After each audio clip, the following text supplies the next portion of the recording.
Atlet Wushu Pekan Olahraga Nasional Sumsel Piran Andista berhasil sabet medali perunggu. Pewusu asli putra daerah Sumsel asal Kabupaten Muara Enim ini harus mengakui keunggulan pewusu Sumatera Utara JK Saragi yang merupakan mantan juara One Pride pada babak semifinal di lapangan futsal KONI Maroke, Papua pada Jumat lalu. Diketahui atlet wushu Sumsel Piran Andista sendiri baru pertama kali menyambangi Pekan Olahraga Nasional. Dirinya pun masih terbilang sangat muda dan baru pertama kali terjun ke senior.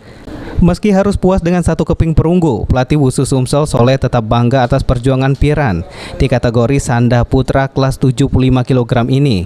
Piran juga menjadi satu-satunya atlet wushu Sumsel yang bertanding ke Papua dan membawa harum nama Sumatera Selatan. Assalamualaikum warahmatullahi wabarakatuh. Salam olahraga Jaya. Terima kasih.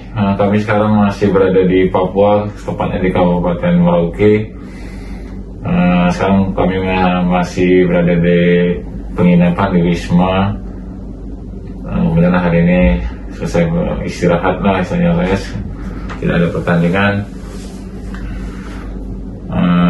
Perasaan saya sendiri sih sebagai pelatih sangat bangga lah atas hasil yang diraih atlet kami Piran Andista, karena memang Piran Andista sendiri sih baru pertama kali turun di PON ini, dan dia juga baru masuk senior lah istilahnya. Jadi memang walaupun dia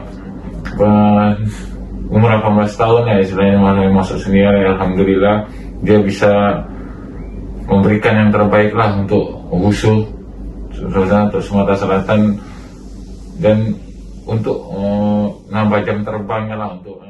Dengan raihan medali perunggu dari cabur wushu, untuk sementara kontingen Sumatera Selatan baru mengoleksi 3 medali perunggu, di mana 2 keping perunggu lainnya berhasil diraih dari cabur sepak takraw dan sepatu roda. Okta Alparizi, PAL TV.